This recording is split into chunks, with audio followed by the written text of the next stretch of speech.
রাজ্যে রেশন ব্যবস্থায় আরও কড়াকড়ি আনতে শুরু হচ্ছে যাচাই প্রক্রিয়া। এবার 4 চাকা গাড়ির মালিক হলেই সন্দেহভাজন রেশন গ্রাহকদের তালিকায় উঠে যেতে পারে নাম।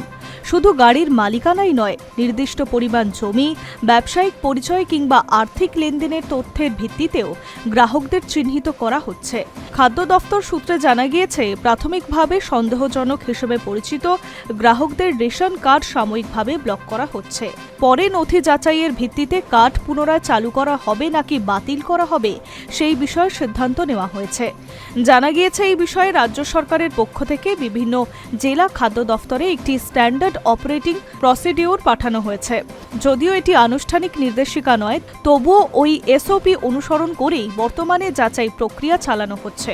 খাদ্য দফতরের লক্ষ্য প্রকৃত প্রাপকদের হাতে রেশন সুবিধা পৌঁছে দেওয়াই এবং অযোগ্য ব্যক্তিদের তালিকা থেকে নাম বাদ দেওয়া।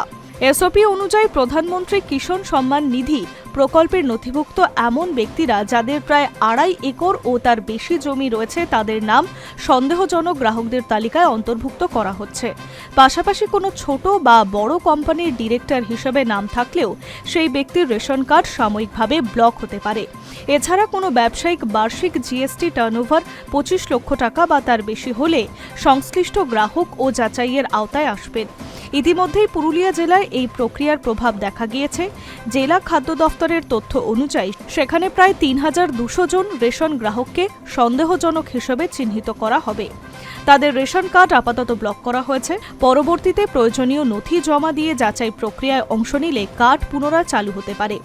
অন্যদিকে তথ্য প্রমাণে অসঙ্গতি ধরা পড়লে কার্ড সম্পূর্ণভাবে বাতিল করা হতে পারে।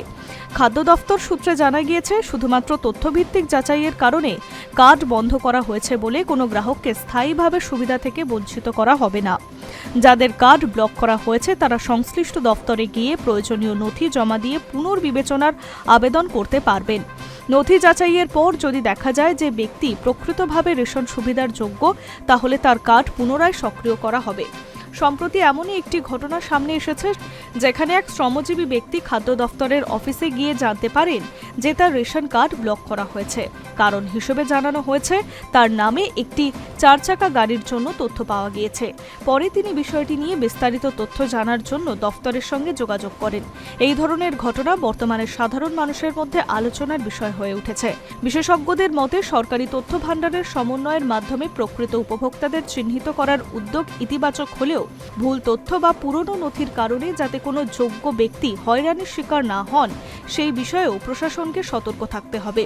খাদ্য দফতর জানিয়েছে, যাচাই প্রক্রিয়া সম্পন্ন হওয়ার পরেই চূড়ান্ত সিদ্ধান্ত নেওয়া হবে এবং যোগ্য গ্রাহকদের স্বার্থ রক্ষায় প্রয়োজনীয় ব্যবস্থা গ্রহণ করা হবে।